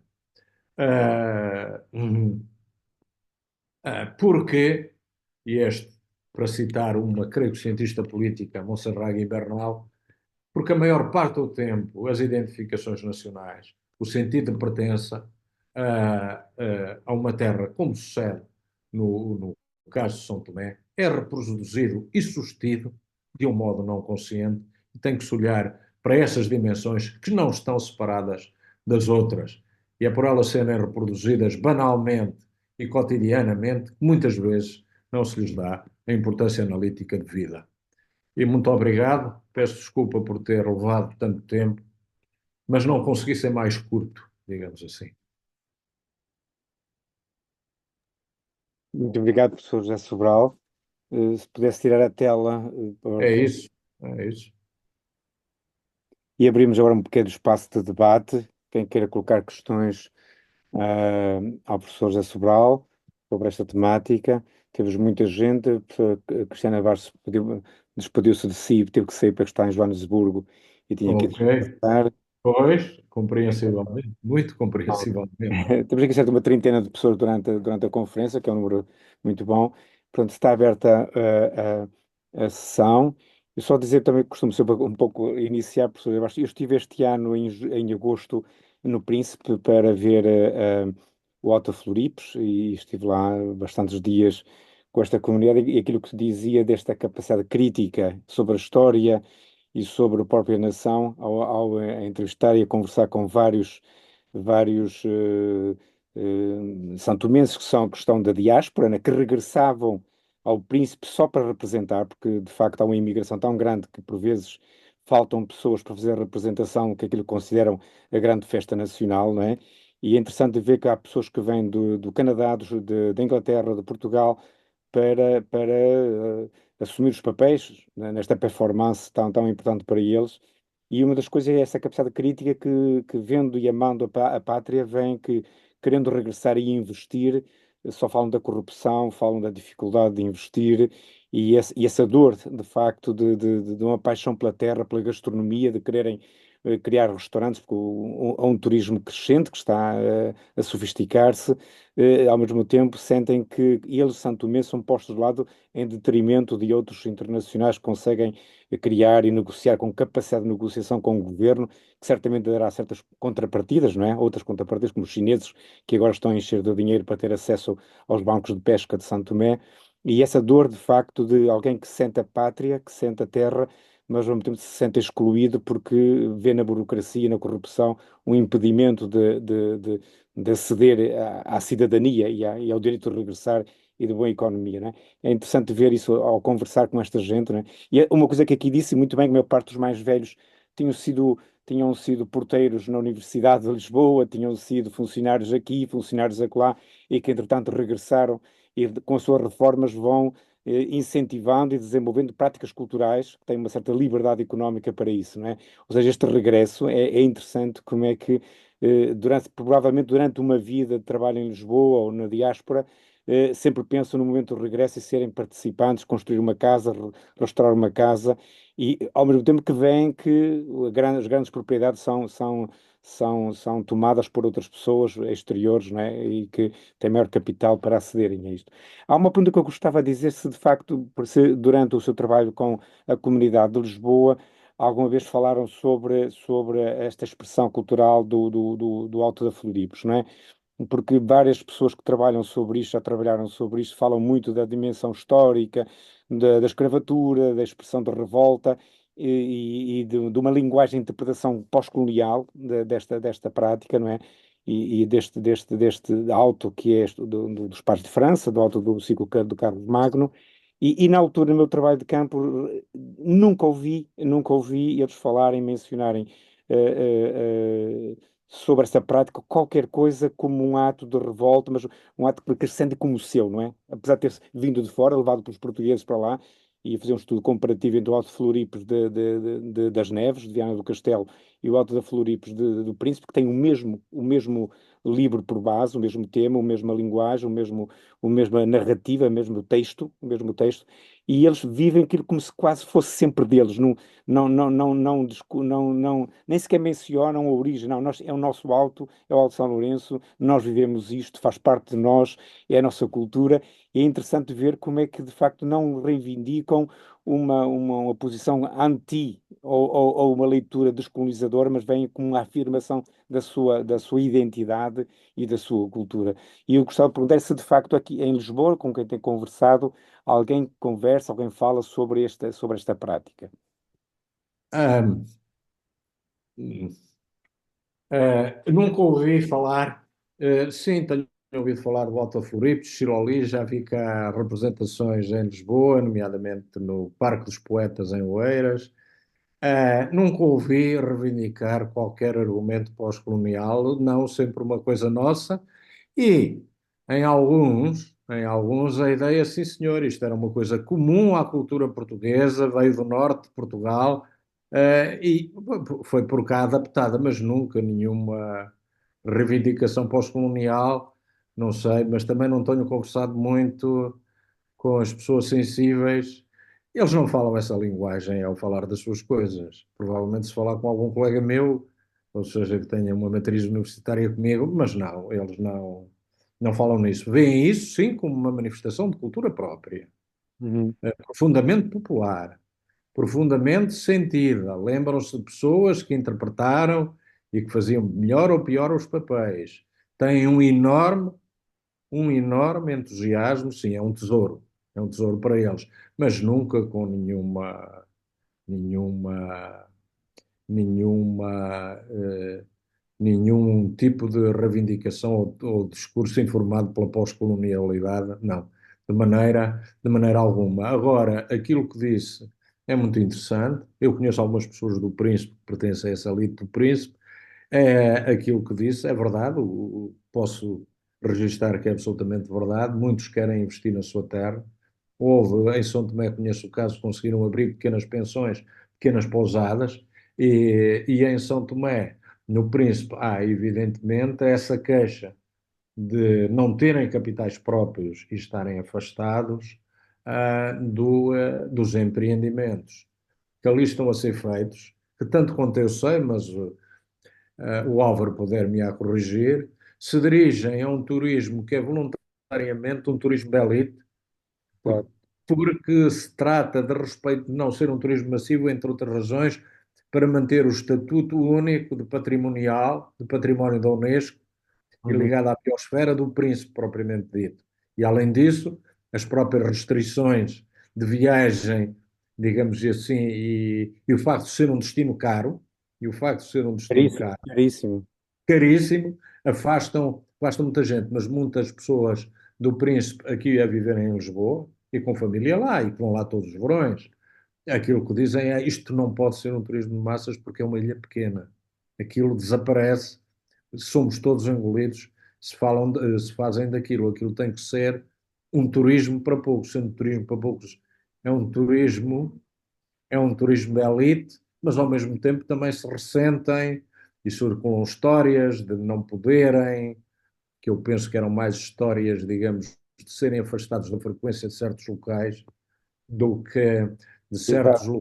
locais por falta de poder de compra do que propriamente por questões, digamos, de um racismo assente na cor da pele, que creio que isso nunca ouvi muita. Ouvi uma outra pessoa, mas a maioria dizia que não. O que acontece é que ninguém pode lá ir, porque aquilo é uma coisa caríssima. Pois, Uh, na roça do Sunday, uma noite custa cerca de 1.500 euros, não é? não sei, A grande questão é uma grande dependência só de um empresário sul-africano, Erlinger. exatamente, que tem um poder de negociação, a conversar com um poder de negociação extraordinário, que pode ter um domínio da própria política local, não é? Porque eles Assim, dependem claramente desse empresário. pois, E agora, o que eles queriam, os imigrantes, era criar um pequeno restaurante em Santo António, aqui e acolá, né, fora da reserva da biosfera, porque ainda há um espaço grande fora da sim, reserva, sim. em que esses turistas pudessem não permanecer unicamente dentro daquele micromundo de luxo, não é, e da excepcionalidade, e pudessem circular e beneficiar toda a economia da ilha, não é? Essa é que é a grande dificuldade. Lógico que nunca poderá ser um turismo de massas, mas o que é certo é que há uma pobreza incrível, não é? E há pessoas que são excluídas da economia e essas, bem programadas, poderiam ser integrados nessa economia, né? E a fome, só não existe muita fome porque, de facto, a banana salva muita coisa, frita, cozida, e o peixe é riquíssimo, mas há comunidades de pescadores que foram deslocados junto de praias de grande pesca devido, porque são sítios muito belos e querem colocar lá hotéis de luxo, não é? Portanto, estão a ser Claro, claro, claro, claro, é um tem que ser processo. estudado isso, tem que ser estudado porque, de facto, há ali uma certa violência sobre as comunidades pescatórias do litoral. E ao mesmo tempo são essas comunidades, não digo as pescadores propriamente ditas, mas os mais pobres em geral, que é quase a totalidade da população, esperavam tanta coisa. Eu ouvi uma entrevista com um homem, um pequeno alfaiate, com uma máquina de dar à mão, que estava esperançado em ter algum trabalho quando se lá estabelecesse o Erlinger. Ora, o Erlinger e o Príncipe saem nas páginas do Financial Times, saem os interiores esplendorosos da raça Sandi, que são coisas, evidentemente, não, nem para o comum dos são tomenses, nem para o comum dos europeus. Claramente, claramente. Portanto, pronto, muito obrigado, conhece Obrigado. a Então, situação direta, pessoas queiram sabe? colocar questões, dar a oportunidade a outros colegas aqui presentes. Estava o Fernando Matos Rodrigues a pedir a Olá, palavra. desculpa, Fernando, não vi. Podes entrar, Fernando.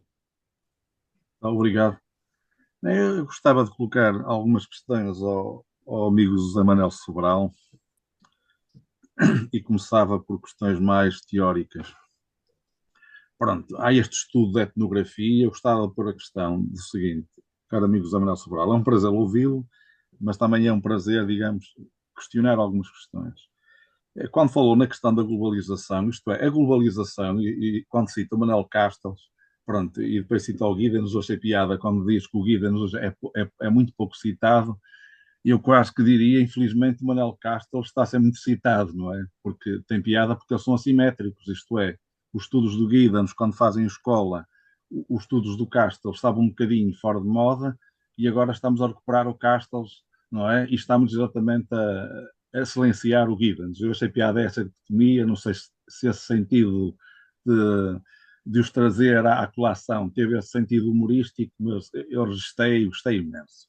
Pronto, até porque aprendi a estudar Giddens pelo professor José Manuel Sobral e, portanto, não tenho a ousadia de o questionar sobre isso. Mas há aqui questões que eu gostaria de trazer, que é quando fala na questão das fronteiras e vai buscar o conceito de boundaries e entra aqui na questão dos limites.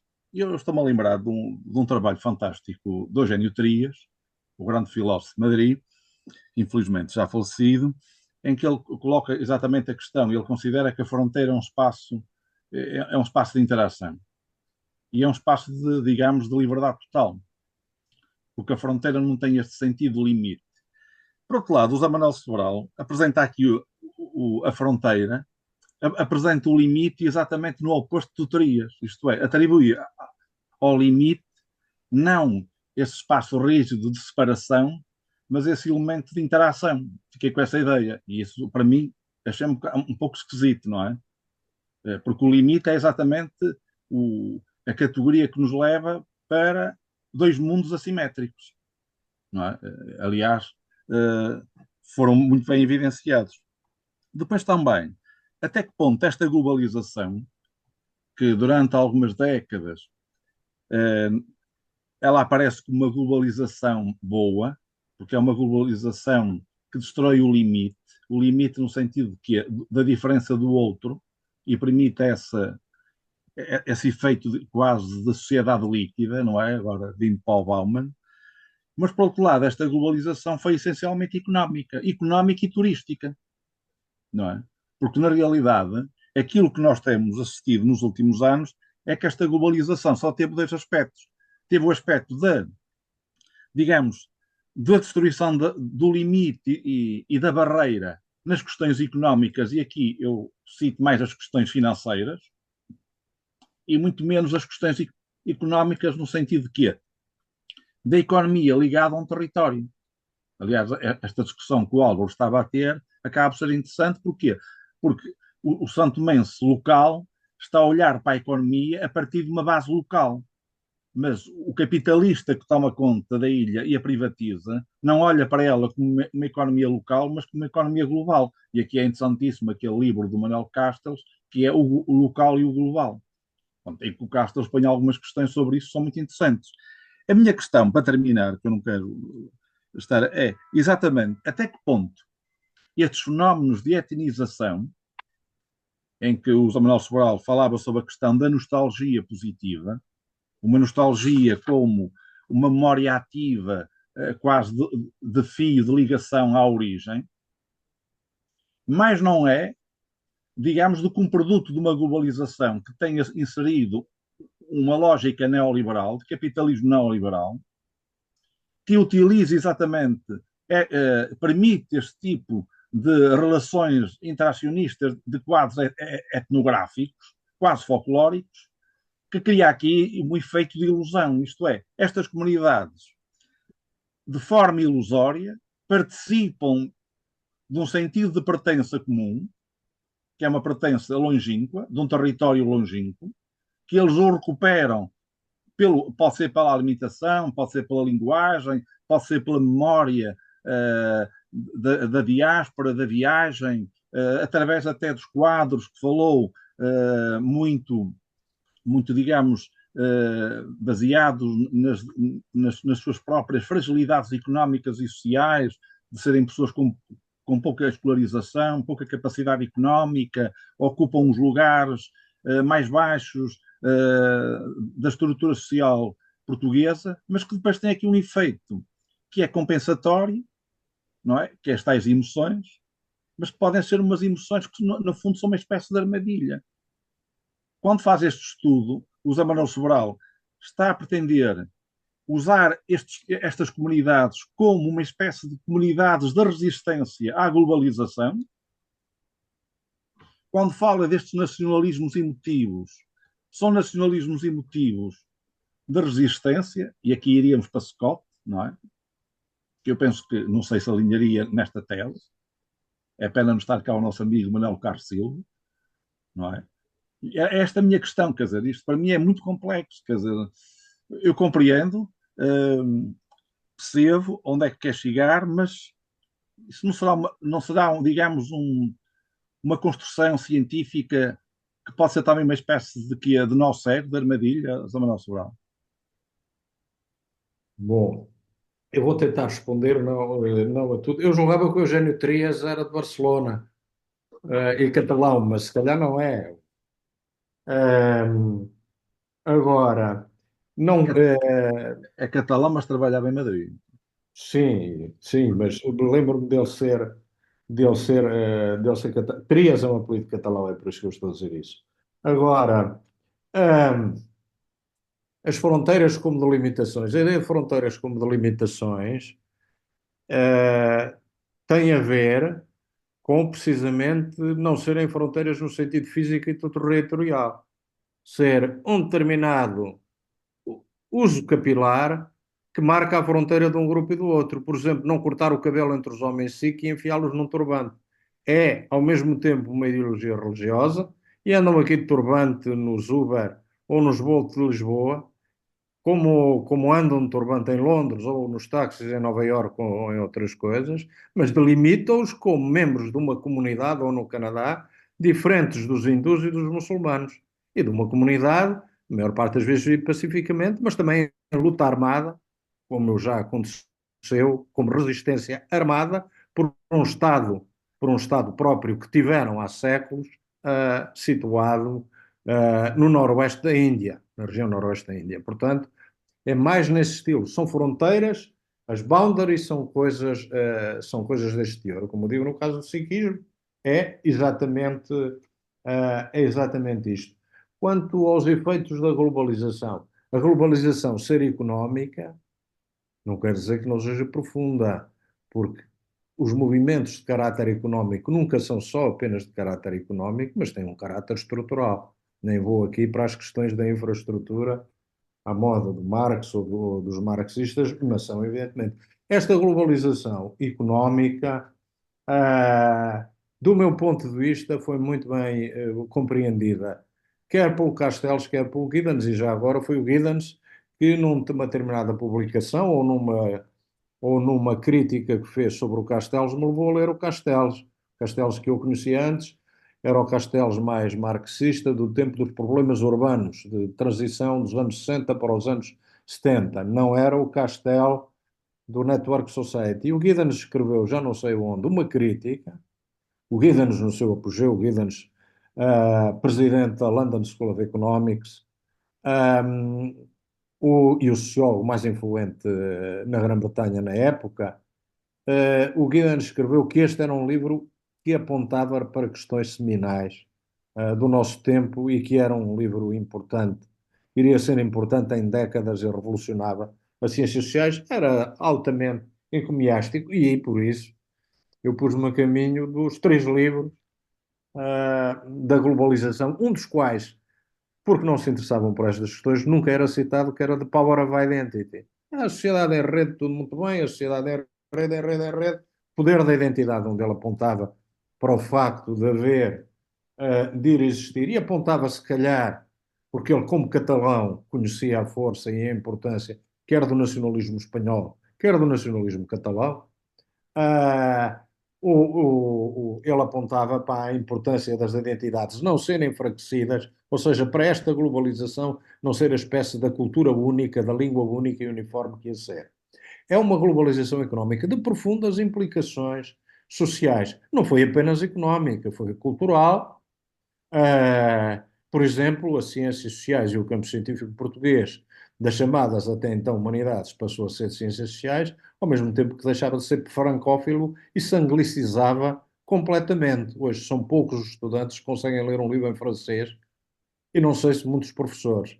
No meu tempo, o francês era claramente a língua dominante no ensino e na comunicação de natureza científica nas humanidades. Nas engenharias era diferente, nas ciências biomédicas era diferente, mas não no mundo da história, das ciências sociais e das humanidades. Mas, sendo económica, a globalização foi profunda, porque desindustrializou partes imensas dos Estados Unidos da América e da Europa, e essas indústrias foram deslocadas, incluindo a indústria pesada, da indústria pesada aos computadores para a China e para países onde era mais barato.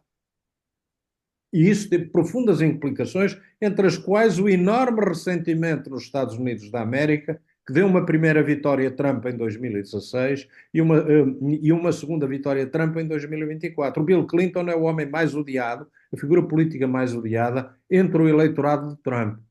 Foi o homem, evidentemente, dos acordos liberais. Dos acordos liberais. E as coisas foram de tal ordem que a União Europeia ficou quase sem indústria pesada.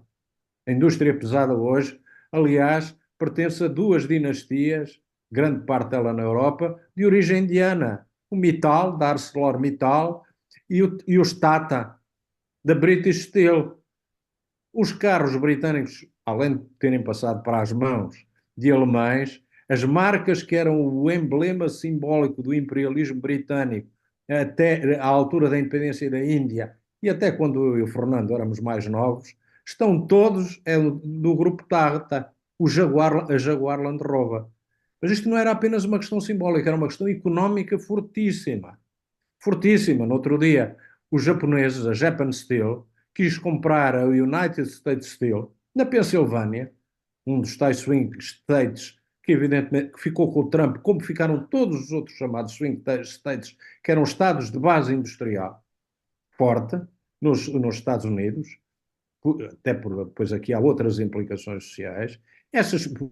Essa globalização económica tem profundas consequências impactantes tão fortes que levaram o Trump, depois o Biden menor e agora o Trump, a instaurar o fim dessa globalização liberal, que é a intervenção direta do Estado, que nunca deixou de estar presente na esfera económica, e o levantamento de barreiras proteccionistas como a Europa não tinha conhecido, nem o mundo, desde os tempos da Segunda Guerra Mundial.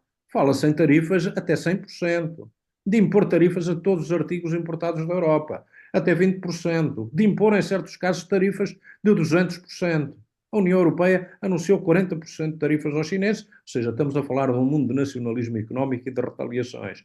Outra consequência da globalização foi o facto de centenas de milhões de pessoas terem emigrado do Sul para as metrópoles do Norte, que entretanto estavam a perder população com o envelhecimento demográfico, questão crucial, sobretudo, para a Europa da União Europeia e para o Reino Unido.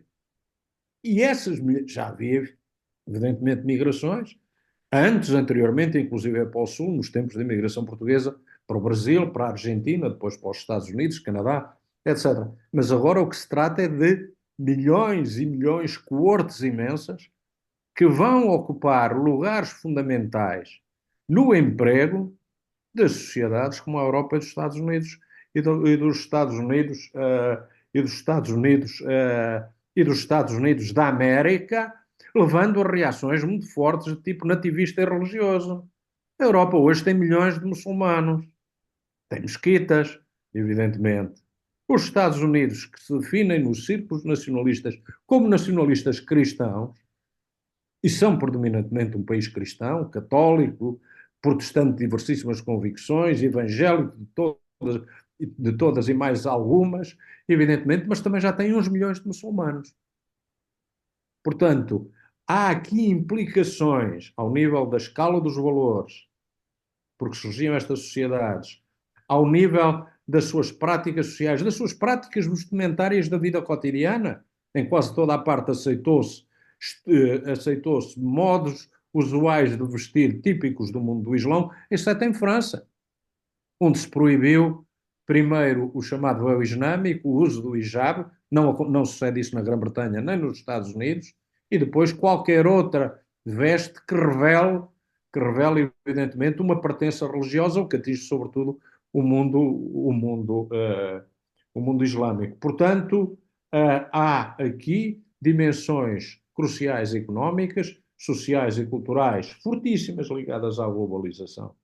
Quanto à questão da nostalgia, pois a nostalgia é poderosa. No caso do São Tomé e Príncipe, são estas pequenas expressões, por serem pequenas e humildes, não deixam de ser poderosas e significativas, destas pessoas que criam um futuro melhor ligado à sua própria ação enquanto são tomenses e eles próprios com os seus restaurantes modestozinhos ou a sua pequena oficina de costura da alfaiataria porque não têm capital para mais.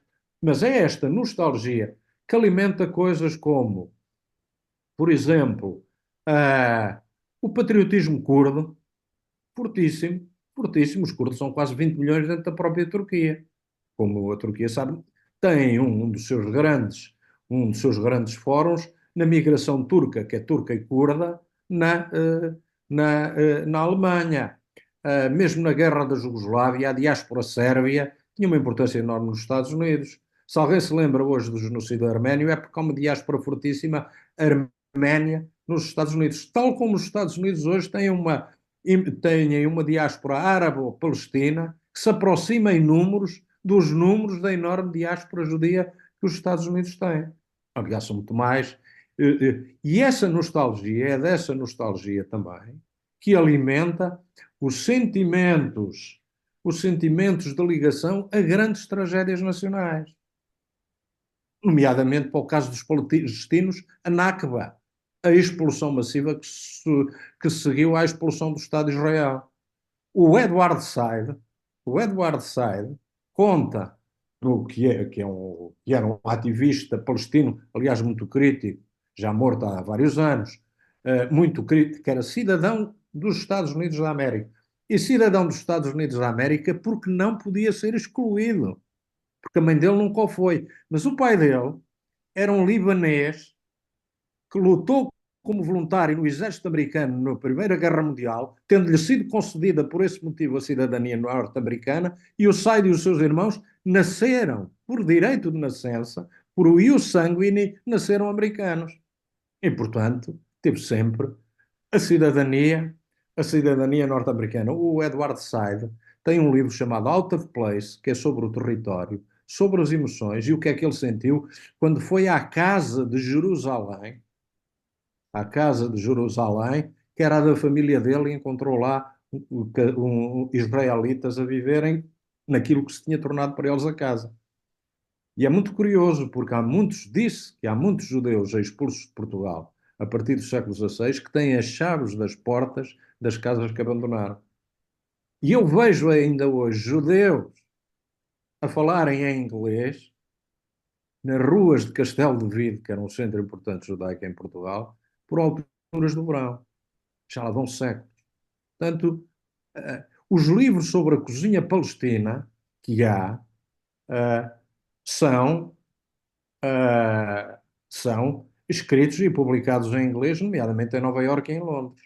Portanto, estas diásporas e estas sociedades mantêm vivo todo este sentimento. Não foram muito fortes, mas que fizeram-se ouvir e têm-se feito ouvir no atual conflito, e uma parte deles apresentou-se a um comício do Trump no Michigan a dizer que o faziam em protesto contra as políticas do Joseph Biden, e da Kamala Harris, sua vice-presidente, em relação à Palestina no atual conflito. É claro que o Trump, as perspectivas ainda são piores para a questão palestina do que eram que o Biden. Infinitamente piores. Não saberemos o que são, mas as perspectivas serão. Mas isto aconteceu. Portanto, esta nostalgia são forças de um poder enorme, o ressentimento de um poder enorme.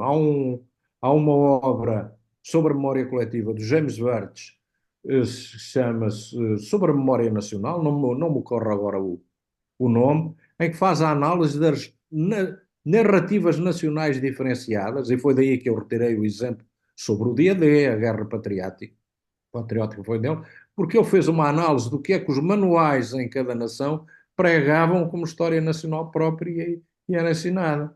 Na maioria dos norte-americanos, a Rússia é ali uma questão do Putin, os comunistas, outrora, não é aqueles milhões de pessoas que foram mortos pelos nazis e que deram, digamos, a vida pela derrota contra o nazismo. E, evidentemente, não haverá nenhuma criança no Japão a ser ensinada acerca do papel do Japão no massacre do Nanquim e outro. Mas nas escolas chinesas podemos ter a certeza que, tal como os portugueses são ensinados ainda hoje no Vasco da Gama e em outras coisas, e os portugueses a darem novos mundos ao mundo, eles lá também aprendem uma narrativa nacionalista e histórica qualquer sobre elas, e ela terá implicações.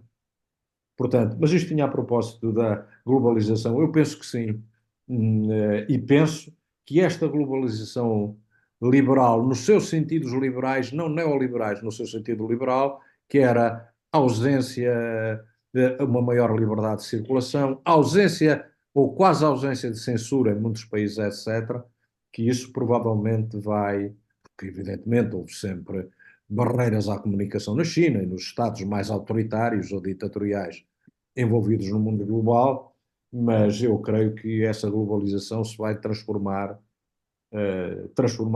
profundamente, incluindo nos seus aspectos mais positivos, que era uma certa liberdade de circulação das pessoas e uma certa liberdade de opinião. Provavelmente não respondi a todas as questões e Obrigado. interrogações do Fernando, mas não haveria tempo. Não Vamos haveria dar a tempo. oportunidade a outras pessoas Obrigado, Fernando. colocar alguma questão. Mais alguém quer colocar alguma questão? Levanta o braço ou toma a palavra, Obrigado, professor liga o Manuel. micro, liga o micro e faça a questão. Sim. Obrigado ao Fernando, obrigado a todos que participaram. Mais um bocado de tempo. Foi tão rica a palestra. Eu aprendi aqui tanta coisa, mesmo vendo mal tentei tirar apontamentos. Ahm, Só tenho uma palavra de gratidão, porque realmente foi muitíssimo boa esta sessão. Obrigado, Vítor. Obrigado ao Gostei professor José imenso. Sobral. Obrigado. Ao professor José Soares, eu gostava de salientar um aspecto que aqui referiu, que foi a questão da gastronomia, que é uma especialidade sua, tenho lido muitos trabalhos seus.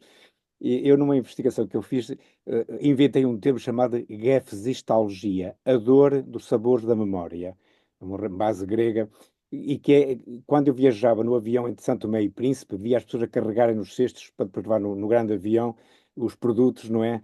É porque sentiam de facto essa dor de um sabor que se perdia, do sabor da mãe, da terra de origem, e como é que eles o tentam recuperar na diáspora, né? Só salientar isso, que achei extremamente interessante. Eu queria este termo, o neologismo da gefsistalgia, porque de facto a dor, o sabor da memória é uma coisa que nós encontramos muito na diáspora, nas pessoas que perdem, que vão para os espaços urbanos e têm uma dor e a memória dos sabores da mãe, da comida da mãe e aquilo que a comida da terra. Muito obrigado. Se Muito mais obrigado. quer dizer alguma coisa, Vitor, quer fechar? Só quero voltar a agradecer e foi certamente, sem desmerecer, evidentemente, muitos outros autores que nos têm aqui eh, oferecido o seu saber eh, com imensa generosidade, mas quero enaltecer, quero, apesar de tudo, referir que esta foi uma das melhores palestras, creio eu, que já aqui tivemos na SPAI, sejam presenciais, sejam por este sistema à distância. E então enriqueceu-nos muito. E como ainda por cima vamos poder difundi-la, não é? Porque temos essa autorização em Exato. vídeo, vai ser um elemento de estudo, com certeza, para bastantes pessoas. Por isso, muito obrigado, caro amigo. Ó, Muito Álvaro, obrigado. Obrigado, permite, meu amigo. Álvaro, Eu que agradeço. Álvaro, permite